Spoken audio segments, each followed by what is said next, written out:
लाल सलाम। लाल सलाम को देखने, सुनने, समझने वाले इस जन आंदोलन में शामिल सभी साथियों को लाल सलाम।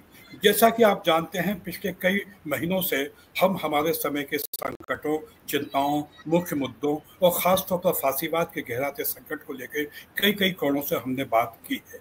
इस बार भी एक महत्वपूर्ण मुद्दा जातिगत जनगणना का। पिछले दिनों केंद्र सरकार ने विपक्षी दलों की लंबे समय से चली आ रही मांग के आधार पर अंततः जातिगत जनगणना की मंजूरी दी। लेकिन हालांकि इसके पीछे भाजपा का दोहरा कैरेक्टर भी रहा। पहले भाजपा और राष्ट्रीय स्वयंसेवक संघ के लोग नाना करते रहे, फिर माने। खैर, एक ये लंबा चर्चा का मुद्दा है। आज इस मुद्दे पे बात करने के लिए हमारे समय के वरिष्ठ मार्क्सवादी चिंतक, भारतीय कम्युनिस्ट पार्टी की राष्ट्रीय परिषद के सदस्य और भारतीय कम्युनिस्ट पार्टी मध्य प्रदेश के राज्य सचिव और हाई कोर्ट जबलपुर के वरिष्ठ अधिवक्ता कॉमरेड अरविंद श्रीवास्तव जी हमारे साथ हैं। तो कॉमरेड अरविंद श्रीवास्तव जी, इस कार्यक्रम में आपका स्वागत है। आपको लाल सलाम। लाल सलाम जी। तो जैसा कि मैंने कॉमरेड कहा कि जातिगत जनगणना का फैसला अंततः नरेंद्र मोदी के नेतृत्व वाली भाजपा सरकार को करना पड़ा। हालांकि पहले उनका भाजपा के नेता किस किस तरह की टिप्पणियां इस मुद्दे को लेकर करते आए। खैर, आज हम जो आपसे बातचीत अपनी की जाएगी कि इस जातिगत जनगणना की आवश्यकता क्यों है, इसका महत्व क्या है, और चूंकि आप एक मार्क्सवादी विचारधारा के चिंतक भी हैं, तो मार्क्सवादी दृष्टिकोण से आप इसको किस तरह से देखते हैं, और जातिगत जनगणना अगर हो जाती है तो भविष्य की इसकी क्या संभावना है, और भाजपा और राष्ट्रीय स्वयंसेवक संघ का इस मामले में दोहरा चरित्र क्या है। मैं चाहूंगा इस बारे में विस्तार से आप बताइए। आपका स्वागत है कॉमरेड अरविंद श्रीवास्तव जी। जी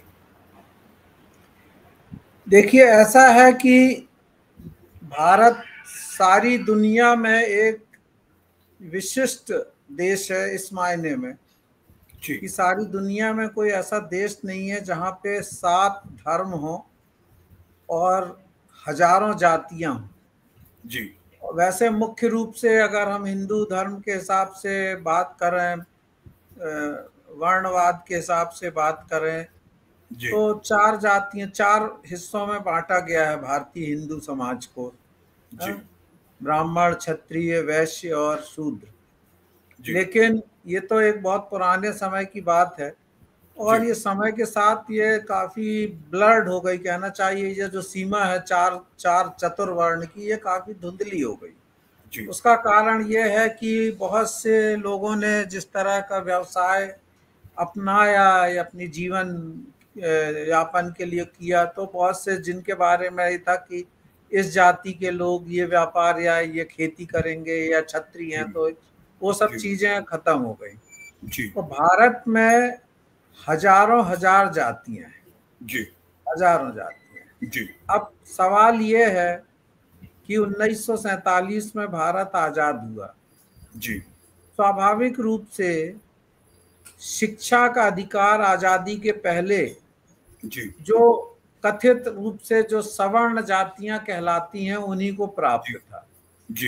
और जब उनको शिक्षा का अधिकार प्राप्त था तो आजादी की लड़ाई का नेतृत्व करना या संविधान का निर्माण करना या राजनीतिक विचारधारा को प्रतिपादित करना या प्रचारित करना, ये काम भी सवर्ण जातियों के ही हाथ में था। तो उसका नतीजा ये हुआ कि जब भारत आजाद हुआ तो मोटे तौर पे जो देश की आज़ादी की जो कमान, आजाद भारत की कमान जो है वो उच्च जातियों के ही नेतृत्व में आई, उच्च जातियों के ही कंट्रोल में आई, क्योंकि वो पढ़े लिखे वर्ग के लोग वही थे। कुछ लोग ठीक है, डॉक्टर अंबेडकर जैसे या कुछ लोग पढ़ गए, लेकिन ज्यादातर मतलब वास्ट मेजॉरिटी ये कह सकते हैं, बड़ा बहुसंख्या जो है वो अशिक्षित। और जो अशिक्षित थी वो कौन से लोग थे? वो पिछड़ा वर्ग के लोग थे, वो दलित वर्ग के लोग थे। तो जिनके हाथ में सत्ता आई, उन्होंने राजनीतिक सत्ता भी, आर्थिक सत्ता भी, प्रशासनिक सत्ता भी, या उसको अधिकार कहें, वो उनको इस तरह से उसका फ्रेमवर्क बनाया कि वो एक तरीके से विरासत में उन्हीं जातियों की एकाधिकार उनका हो गया, उनकी मोनोपोली हो गई। तो जब संविधान बना तो दलित जातियों के लिए और अनुसूचित जनजातियों के लिए तो आरक्षण की व्यवस्था की गई। 22.5% रिजर्वेशन SC ST के लिए किया गया। लेकिन जो सामाजिक रूप से, शैक्षणिक रूप से पिछड़े वर्ग के लोग जो थे, जो सबसे बड़ी आबादी, जो खेतीहर लोग, जो जानवर चराने पालने वाले लोग, ऐसे तमाम लोग जो खेती करने, जिनको ऐसे एक शब्दावली में जिनको कहा जाता है मिडिल कास्ट, मध्यवर्ती जातियां। तो मध्यवर्ती जातियों की आबादी भारत में उस दृष्टि से सबसे ज्यादा थी। लेकिन आप देखिए कि आज भी भारत में जो सो कॉल्ड अपर कास्ट है, सवर्ण जाति, हालांकि 1931 के बाद से जातीय जनगणना नहीं हुई है, और उसी के आधार पे अभी जो इंदिरा साहनी का जो जजमेंट हुआ था, मेरे ख्याल से 1997 में, जो एक ऐतिहासिक जजमेंट था 1997 में, जहां तक मेरे को सन सही याद है, 9 जजों की बेंच ने उसको दिया था। उसमें ये उन्होंने कहा कि ये पिछड़े वर्ग को 27% आरक्षण दिया जा सकता है, लेकिन वो आर्थिक आधार पे नहीं है, वो शैक्षणिक और सामाजिक आधार पे। SC ST के आरक्षण में कोई ये बैरियर नहीं है कोई उसमें कि आप आर्थिक रूप से है या सामाजिक है या शैक्षणिक है। अगर आप SC ST में आते हैं तो आपको वो आरक्षण मिलेगा, आप चाहे लखपति हो, करोड़पति हो, या बिल्कुल दैनिक वेतन कमाने खाने। लेकिन OBC को जो आरक्षण दिया गया वो शैक्षणिक और सामाजिक आधार पर दिया गया, और इसके लिए एक्चुअली 1978 में मंडल आयोग का गठन किया गया था। विंदेश्वरी प्रसाद मंडल के नेतृत्व में एक आयोग, जिसको मंडल कमीशन के नाम से कहा गया, उसने ये सिफारिश की थी कि 27% आबादी भारत में पिछड़े वर्गों की है। ये 1931 की जनगणना के आधार पे और समय समय पे जो सर्वेक्षण हुए, तो मोटे तौर पे उसको 27% मान के और 27% आरक्षण देने की व्यवस्था मंडल कमीशन। और आपको मतलब ये सभी को मालूम है, और आज भारत जिस दुर्गति को प्राप्त है, सांप्रदायिक विभाजन को, एक्चुअली उसके मूल में जो मंडल कमीशन की सिफारिशों की काट के रूप में कमंडल आंदोलन जो अडवाणी के नेतृत्व में बाबरी मस्जिद, राम जन्मभूमि का चलाया गया है, उसको तोड़ने के लिए, मंडल आयोग के लागू ना होने पाए। जो आपने जो RSS के जो दोहरे चरित्र की जो बात की, वो दोहरा चरित्र वही था। पिछड़ा वर्ग जो है, और ये यूनाइट हो जाएगा तो जो इनकी जो सो कॉल्ड हिंदू एकता जो है, उसका क्या होगा, हिंदू राष्ट्र का क्या होगा। तो इसलिए उन्होंने कमंडल चालू कर दिया, अडवाणी जी रथ यात्रा लेके निकल गए, और मंडल कमीशन की जो धार थी या उसका जो प्रभाव था, उसको कम करने की उन्होंने कोशिश की। उसी के उस परिप्रेक्ष्य में ये जो है, इंदिरा साहनी वाले केस में उस जजमेंट में ये भी कहा गया कि किसी भी हालत में 50% से अधिक आरक्षण नहीं हो पाए, नहीं दिया जा सकता।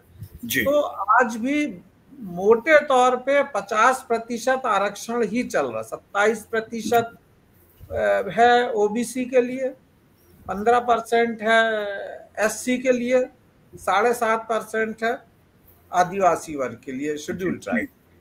बाद में फिर अभी इन्होंने, मोदी सरकार ने 10% जो है आर्थिक आधार पे आरक्षण नौकरियों में और कुछ सीमित आरक्षण देने की, लेकिन सुप्रीम कोर्ट का जजमेंट है कि 50% से ज्यादा आरक्षण नहीं दिया। इनका जो 10% आर्थिक आधार पे है वो बहुत सीमित उसका वो है नौकरियों में।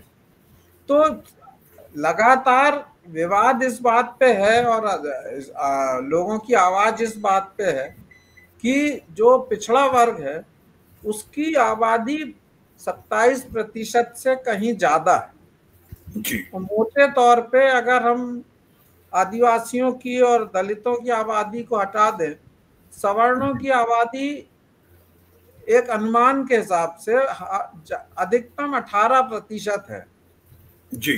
15% से 18%। आप बहुत उदार उससे दृष्टिकोण से उसको नापें तो 20% माने। लेकिन भारत की सत्ता पे, भारत के प्रशासन तंत्र पे और भारत के अर्थतंत्र पे इनकी पकड़ जो है वो कहना चाहिए 70-80% या 60-70% तो कम से कम है ही। भारत की 41% संपदा जो है, एक अनुमान है जो एक सर्वे है कि भारत की 41% संपदा जो है वो जो कथित जो सवर्ण वर्ग के 5% 10% लोग हैं उनके हाथ में जी। बाकी संपदा जो है वो 140 करोड़ में से 120 करोड़ 30 करोड़ लोगों के पास डिस्ट्रीब्यूटेड है। तो concentration of wealth, Rahul Gandhi ने बार बार ये बात गिनाई कि जो उच्च पद हैं IAS के, IPS के, इस तरह के जो उसमें कितने लोग हैं जो ओबीसी के हैं या दलित हैं या पिछड़े वर्ग के हैं, गिनती के हैं। क्योंकि मैं क्या कहता हूं, मैं ये हमेशा इस बात को कहता हूं कि रिजर्वेशन क्यों जरूरी है। आर्थिक कारण तो है ही कि उनको जो है अवसर नहीं मिले, अध्ययन के अवसर नहीं मिले, समान अवसर नहीं मिले आगे बढ़ने के। सबसे बड़ा कारण जो जातीय पूर्वाग्रह है जी, वो एक बहुत बड़ा कारण है। और अगर आरक्षण ना दिया जाए तो मुझको ये कहने में कोई शक नहीं है कि दलित हो, चाहे पिछड़े हो या आदिवासी हो, इनके योग्य छात्र या जो उम्मीदवार हैं उनको भी अच्छी नौकरियों में, ऊंची शिक्षा में जगह, ये जो सो कॉल्ड सवर्ण है जिनमें से ब्राह्मणों की आबादी कुल 3%, 3.6% जी, वो इसको पाने नहीं देंगे। तो ये एक लंबे समय से मंडल कमीशन की लड़ाई, और इसलिए यह बात बार बार उठती आई है कि जातीय जनगणना की जाना चाहिए और जातीय जनगणना के आधार पर ही आरक्षण होना चाहिए। अब चूंकि सुप्रीम कोर्ट का फैसला है कि 50% से अधिक नहीं हो सकता जी, तो इसलिए आप देखिए समय समय पे मराठा आंदोलन होता है, कभी जाट आंदोलन होता है, कभी गुर्जर आंदोलन होता है, और राज्य सरकारें खुश करने के लिए उल्टा सीधा कुछ कानून बना के और उनको आरक्षण की घोषणा भी कर देती हैं। लेकिन कोर्ट में जाने के बाद वो हमेशा इस तरह के कानून निरस्त हो जाते हैं, क्योंकि इंदिरा साहनी केस का वो है, बैरियर है 50% का रिजर्वेशन का जी। इसलिए जब तक संविधान में संशोधन करके और इसको कॉन्स्टिट्यूशनल वो नहीं बनाया जाता, संवैधानिक एक प्रावधान नहीं बनाया जाता कि आबादी के अनुपात में जो है लोगों को आरक्षण दिया जाना चाहिए, तब तक ये जो असमानता है ये खत्म नहीं होगी। और ये जो कुतर्क दिए जाते हैं योग्यता के और इसके, तो मैं तो ये कहता हूँ कि अफ्रीका में तो बिल्कुल ही, जिनको लोग बोलते थे हबशी हैं, बिल्कुल पढ़े लिखे नहीं है, उनको कुछ नहीं, आखिर वो भी तो अपना देश चला रहे हैं ना चला रहे हैं कि नहीं चला रहे। बहुत से देश हैं जो भारत से बहुत पिछड़े हैं, बहुत कम शिक्षित हैं, बहुत बाद में देश उनकी आजादी मिली, बहुत ज्यादा उनके ऊपर अत्याचार और गुलामी का उनको वो सहना पड़ा। कुछ तो अभी 40-50 साल पहले दक्षिण अफ्रीका या नामीबिया और तमाम अंगोला और ऐसे बहुत से देश, तो वो भी तो अपना देश चला रहे हैं। तो ये कुतर्क है योग्यता का। और मैं ये भी कहता हूँ भारत में आपको कोई प्रधानमंत्री कोई दलित या पिछड़ा या ओबीसी का हुआ क्या, तो भारत कौन सा स्वर्ग बन गया, जो सो कॉल्ड स्वर्ग है, कौन सा स्वर्ग बन गया भारत, आप बताइए जी जी। ये कुतर्क है। इसलिए मैं इस बात के लिए जवाहरलाल लोहिया जी की बात को याद रखता हूँ हमेशा कि हम लोगों ने जो गलती की, कम्युनिस्ट पार्टियों ने, मार्क्सवादियों ने, कि हमने वर्ग संघर्ष की बात की, हम लोगों ने ये माना कि वर्ग संघर्ष जो है वो ही वर्ण संघर्ष, उसी से वर्ण जातियों का असमानता और जातियों के शोषण का हल। पर लोहिया जी ने एक बात कही कि भारत में श्रमिक जातियां जो हैं वो ही पिछड़ा वर्ग है, वो ही दलित हैं। तो इसलिए उन्होंने कहा कि वर्ण संघर्ष जो है वो, तो भले ही वो बात पूरी तरह से लागू ना होती हो, लेकिन एक हद तक ये बात लागू होती है कि भारत में जातियों का संघर्ष वर्ग संघर्ष का ही एक हिस्सा है, क्योंकि दलित और शोषित और पीड़ित जनता जो है वो पिछड़े वर्ग से और दलित से और आदिवासी समाज से ही आती है। इसलिए उनके राइट्स को, उनको उनके अधिकारों को देने के लिए मैं समझता हूं कि ये जातीय जनगणना जो है बहुत जरूरी बात है और सही बात है। और उनको भाई संपत्ति में जिस तरह बंटवारा होता है उस तरह बंटवारा अगर हो रहा है तो उसमें क्या कर, कुछ लोग जिनके पास मुट्ठी भर लोग हैं वो हर जगह कब्जा करके बैठे हुए, हर बड़े उसमें उनका कब्जा है, तो क्यों होना चाहिए उनका। इसलिए मैं समझता हूँ कि ये जो जाति गणना जनगणना का जो निर्णय लिया गया, जो बहुत अनमने ढंग से और बड़े दबाव में चुनाव हारने के डर में इन्होंने लिया, नहीं तो इन्होंने क्या बोला था कि जो जाति की बात करें, वो हमारे जो नितिन गडकरी जी ने क्या कहा, जो करेगा जात की बात उसको दूंगा 1 लाख। और योगी जी ने क्या बोला था कि जो जाति जनगणना की बात कर रहे हैं उनके अंदर किसका रावण का और कंस का और किसका डीएनए है। और मोदी जी ने कहा कि मैं 4 ही जातियां जानता हूँ, अमीर, गरीब, महिला और युवा, और कोई जाति मोदी जी जानते ही नहीं है। हालांकि अब 4 वो पिछड़ा वर्ग के नेता के रूप में करते आए हैं, बैनर पोस्टर भी लगाते आए हैं कि हम पिछड़ा वर्ग के हैं, और हमने इतने पिछड़े वर्ग के 27 मंत्री एक बार उन्होंने बनाए इकट्ठे, उसका भी प्रचार। अगर वो जाति जनगणना के समय कह देते हैं कि हम 4 ही जातियों को जानते हैं, ये जो उनका पाखंड था। लेकिन जो पिछले चुनाव में उनको जो काफी मुंह की खाना पड़ी, और जिसका श्रेय काफी हद तक राहुल गांधी को दिया जा सकता, देना चाहिए कि उन्होंने जिस जोर शोर से जाति जनगणना की बात उठाई, वो उसका एक सकारात्मक असर जनता के बीच में, उन मतदाताओं के बीच में पड़ा, और इसलिए भारतीय जनता पार्टी की जो कमजोर स्थिति हुई वो इसी कारण हुई। तो मैं समझता हूं कि ये जो है जाति जनगणना बहुत उचित कदम है, जरूरी कदम है, वैज्ञानिक कदम है, और ये किसी हालत में कुछ लोग कह सकते हैं कि मार्क्सवादी लोग कब से जाति की बात करने लगे, वो तो वर्ग की बात करते, वर्ग संघर्ष तो हमारा मूल है ही, लेकिन ये जो संघर्ष है ये भी वर्ग संघर्ष का ही एक हिस्सा है, क्योंकि जो दलित शोषित वर्ग जो है, जो पीड़ित वर्ग जो है, वो इन्हीं समाज से आते हैं, इसलिए तो वर्ग संघर्ष का ही एक हिस्सा जो है माना जाएगा। इसलिए कोई अगर कहता है कि एंटी मार्क्सिस्ट है, ये विचारधारा है, तो इसका मतलब ये है कि जो शोषण जो चला आ रहा है इतने सालों से, उसको हम इस आधार पे कि हम जब वर्ग संघर्ष होगा तभी हम ये व्यवस्था वो करेंगे, सुधरेगी या उनका शोषण का अंत होगा, और तब तक हम इनको शोषित होने दें या उनके अधिकारों से वंचित रखें, तो मैं समझता हूं कि इसका कोई औचित्य नहीं। जी नहीं, आपने ठीक कहा। वो आपको कॉमरेड याद होगा कि हमारे पार्टी के एक वरिष्ठ साथी मार्क्सवादी चिंतक कॉमरेड जैन साहब ने एक बड़ी महत्वपूर्ण बात पिछले दिनों कही थी कि दलितवाद को लेके उन्होंने कहा था कि 2 हैं टर्म, क्रांतिकारी दलितवाद और जातिवादी दलितवाद। तो दलितों को क्रांतिकारी वर्ग चेतना से लेस करना एक बड़ा महत्वपूर्ण काम है। तो क्या आप सोचते हैं कि इस जातिगत जनगणना के बाद उस दलित वर्ग को वर्ग चेतना से लेस करने के लिए महत्वपूर्ण काम हो पाएगा, या जो हमारा संघर्ष वो बहुत ज्यादा कॉम्प्लिकेटेड हो जाएगा कि बड़ा सहज हो जाएगा? आप क्या इस तरह से सोचते हैं? नहीं, देखिए, ये जो जाति जनगणना है ये बेसिकली पिछड़ा वर्ग से संबंधित है। जी जी, दलितों से संबंधित नहीं है मूल रूप से। जी हाँ, दलितों की गणना तो हर जनगणना में होती है। जी जी जी, दलितों की जनगणना तो होती क्योंकि संविधान में दिया हुआ है कि दलितों को और आदिवासियों को आरक्षण देना, लेकिन संविधान में पिछड़ा वर्ग को आरक्षण देने की व्यवस्था नहीं है।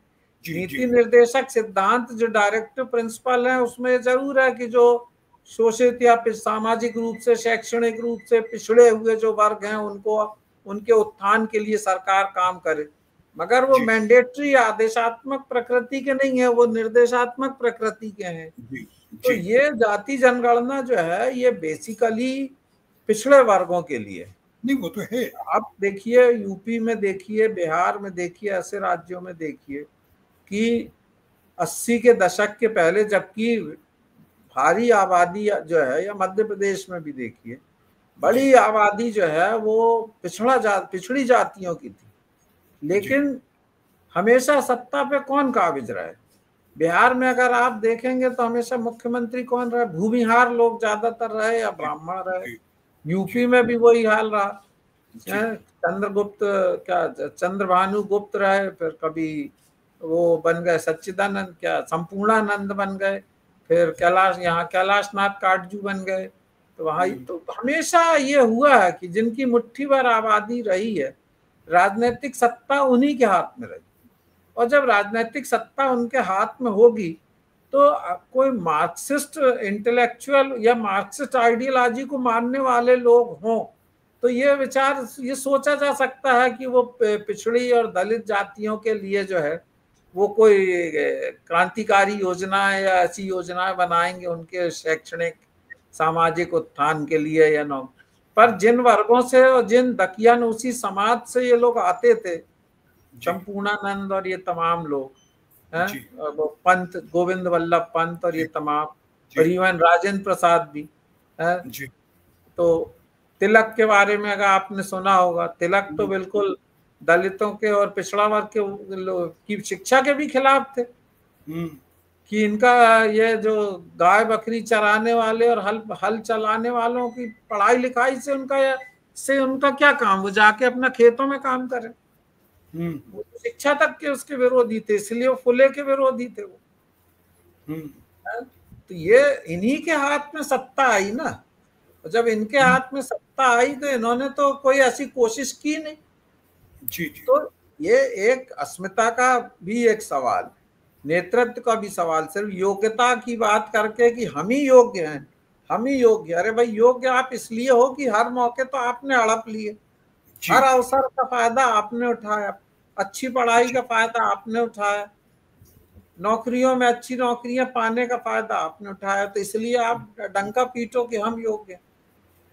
अब जब मंडल कमीशन की वो सिफारिशें लागू हुई और ये सब हुआ, तो आखिर पिछड़े वर्गों से भी तो तमाम लड़के लोग और नेता भी पार्टियों में भी, आखिर चाहे मुलायम सिंह की पार्टी हो या तेजस्वी यादव या उनकी आरजेडी, पहले लालू यादव को, मुलायम सिंह को क्या बोला जाता था? आप बताइए, किस तरह से इनको संबोधित किया जाता था? अपमानजनक ढंग से। अपमानजनक स्थिति, किस तरह से अपमानजनक ढंग से संबोधित किया जाता है? गड़रिए और ये और ढोर चराने वाले फलाना। सही। ये उनको जो अधिकार मिला जी, और वो हुआ तब, सिर्फ वो तो एक प्रतीक थे, लेकिन उस समाज के लोगों का काफी उत्थान और विकास और काफी वो आगे बढ़े ना।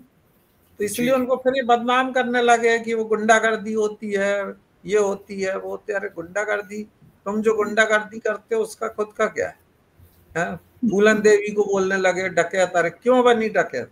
क्यों बनी डकैत? बोला अरे फूलन देवी का समर्थन कर रहे हैं, फूलन देवी संसद सदस्य बन गई। अरे उसके साथ क्या हुआ ये नहीं बता रहे।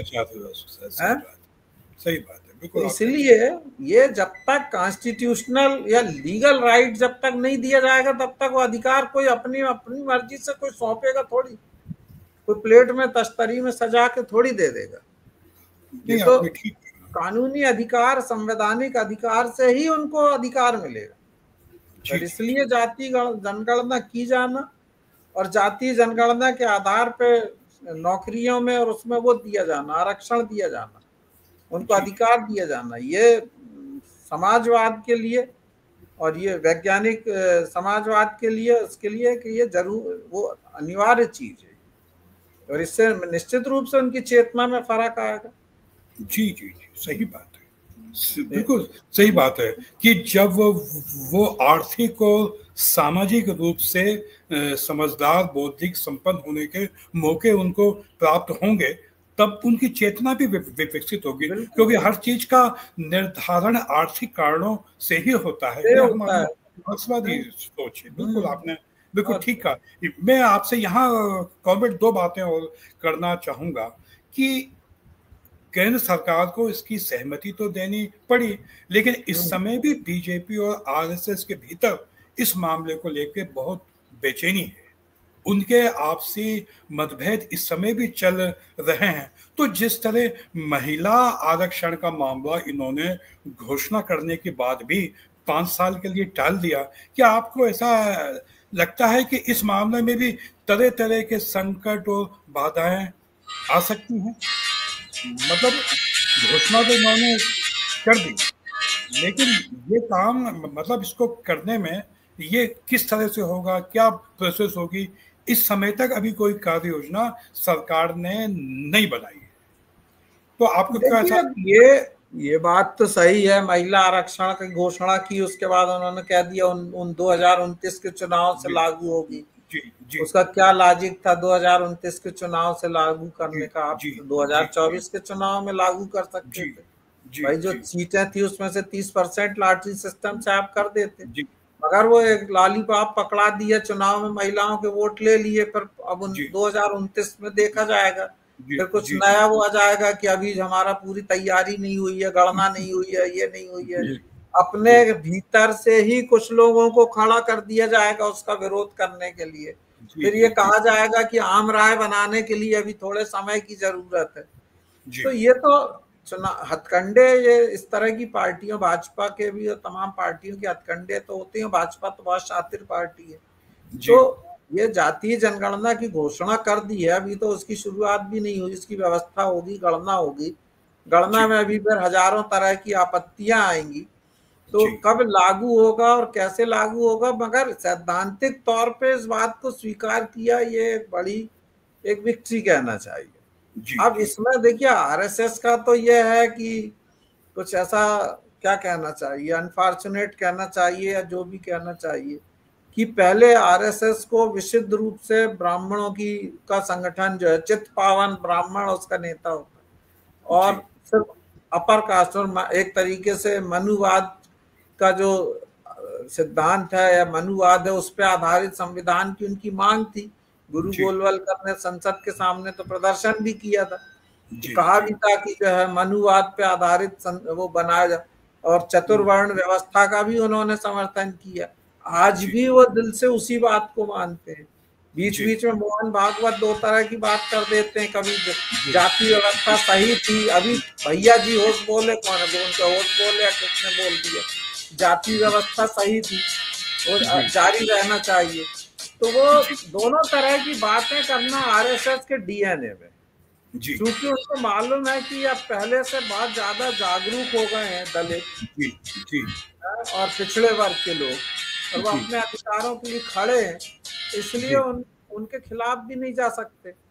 लेकिन अगर पूरी तरह से खुल के वो करते हैं तो 25 साल से या 50 साल से उन्होंने जो अपनी कॉन्स्टिट्यूएंसी, मतलब अपने फॉलोअर्स और अपने लोगों को ये वो करके रखा है कि हम तो मनुवाद के समर्थक हैं और वर्णवाद के समर्थक हैं, और इसलिए वो समरसता भोज बहुत आयोजित करते रहते हैं, जहाँ वो बैठ के खाना खाएंगे दूर दूर और कहेंगे समरसता, जाति समरसता। अरे भाई जाति समरसता क्या होती है? आप जाति तोड़ो आंदोलन करो ना, जाति समाप्त करो। तो वो तो करते नहीं, जाति समरसता की बात करते हैं। तो उनको तकलीफ तो है जातीय जनगणना से, वो इसके विरोधी भी थे। लेकिन अब चूंकि पिछड़ा वर्ग, उनके अंदर भी आरएसएस और बीजेपी की एक बड़ी फॉलोइंग है आज की तारीख में, पिछड़ा वर्ग में भी, दलितों में भी, इवन शेड्यूल ट्राइब में भी, जो हम तमाम जो सेकुलर पार्टीज या इस तरह की पार्टीज के कमजोरियों के कारण उनको ये मौका मिला है। तो वो उसको वो आधार खिसक जाए ये भी नहीं बर्दाश्त कर सकती, क्योंकि उसके बिना चुनाव सत्ता उनके हाथ से बाहर चली जाएगी। इसलिए वो तो दोहरा खेल हमेशा खेलते हैं, ऊपर से हमेशा बोलते रहेंगे, प्रचार करते रहेंगे कि जाति जनगणना। जैसे ही मोदी ने घोषणा की सब तारीफ करने लगे कि अरे ऐतिहासिक कांग्रेस तो दिखावटी काम कर रही थी, हमने तो असली काम किया है, और तमाम सब तरह की बातें वो करने लगे कि हमारी तो नीयत साफ थी, समय आने पे हमको इसको करना था तो हमने इसको किया। लेकिन नीयत इनकी कभी भी किसी मामले में साफ रही हो तो इस मामले में साफ रहती है, इनकी तो कभी नीयत साफ रहती ही नहीं है। मगर यह है कि इनके अंदर भी खलबली तो मची हुई है, और इनके बहुत से जो कट्टर समर्थक जो रहे हैं संघ के और इसकी विचारधारा के, उनके अंदर नाराजगी भी है कि आपने ये जाति जनगणना को क्यों स्वीकार कर दिया। पर बात यह है कि चुनावी राजनीति और सत्ता की राजनीति जो इनके सिद्धांत की राजनीति के ऊपर भारी पड़ रही है, तो लोकसभा के चुनाव के परिणाम उसी तरह के कुछ आए भी। और अभी बिहार के चुनाव है जहाँ पे जाति बहुत महत्व रखती है बिहार के चुनाव में, इसलिए घोषणा की गई है बिहार चुनाव के पहले। आपने बहुत ठीक बात कही, आपने बहुत ठीक कहा। और आपने इस जाति जनगणना के मुद्दे का एक वैज्ञानिक समझ, प्रोग्रेसिव वैल्यू और मार्क्सवादी चिंतक की समझ से जो विश्लेषण किया, वो इसके जाति जनगणना के महत्व को रेखांकित करता है। आपसे बड़ी महत्वपूर्ण बातचीत हुई। आप इस संबंध में अगर कुछ और कहना चाहें तो अभी हमारे पास 1-2 मिनट का है समय, कि वामपंथी पार्टियों को, खासतौर पर भारतीय कम्युनिस्ट पार्टी को कि मतलब इस मुद्दे पे केंद्रीय राय क्या है।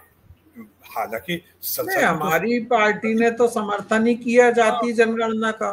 मैं तो ये कहता हूँ एक्चुअली, सही अगर मैं बोलूं तो we have missed the bus. हम लोगों ने अगर ये बात शुरू से समझ ली होती, मार्क्सवाद का मैकेनिकल इंटरप्रिटेशन ना किया होता कि सिर्फ वर्ग संघर्ष ही सब कुछ है, वर्ण संघर्ष का या जातियों का कोई मतलब नहीं है, जातियां तो अपने आप समाप्त हो जाएंगी वर्ग संघर्ष होगा तो। अगर इसको हमने भारत के परिप्रेक्ष्य में अगर उसको मार्क्सवाद को लागू किया होता और समझा होता, तो जो ये जो पिछड़ा वर्ग की पार्टियां, जो सो कॉल्ड मंडल की पार्टियां, जो आरजेडी और समाजवादी पार्टी और मायावती बहुजन समाज पार्टी जैसी पार्टियां, ये कम्युनिस्ट पार्टियों का आधार अपनी तरफ नहीं खींच पाती।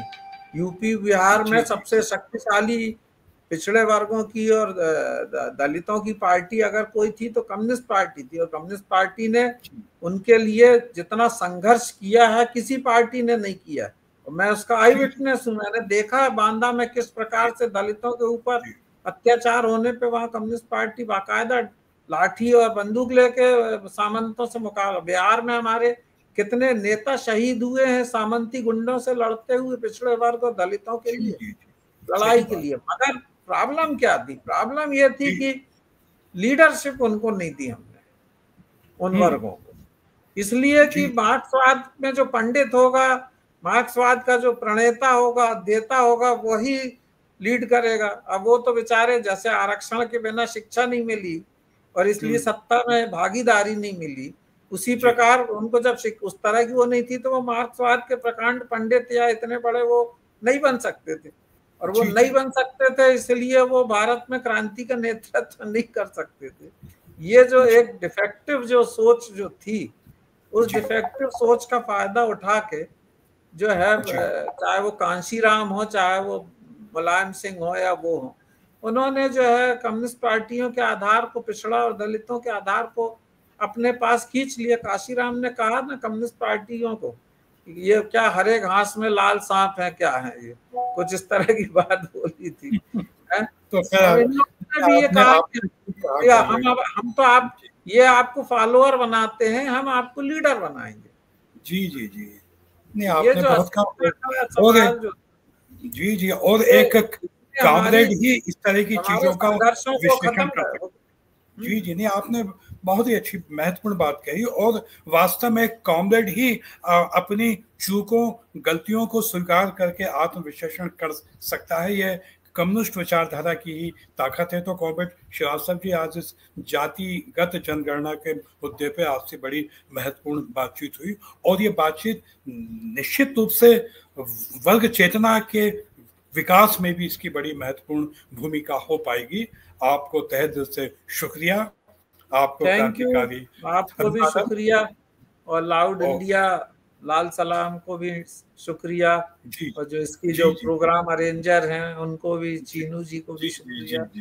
जी आपको तहे दिल से शुक्रिया। आपको लाल सलाम, और लाल सलाम को देखने, सुनने, समझने वाले इस जन आंदोलन में शामिल सभी साथियों को लाल सलाम बोलना चाहिए। जब मोहन यादव बोल रहा है कि लाल सलाम बोलने वालों का हक नहीं है, तो हमको असल में बोलना चाहिए कि हम लाल सलाम। बिल्कुल, हमारा ये प्रोग्राम मोहन यादव के उस बयान का कड़ा प्रतिरोध भी है कि हम लाल सलाम कहते हैं और लाल सलाम कार्यक्रम हम आयोजित करते हैं। तो आप सभी को लाल सलाम, इनकलाब जिंदाबाद, लड़ेंगे और जीतेंगे। लाल सलाम, लाल सलाम, लाल सलाम, लाल सलाम। जी।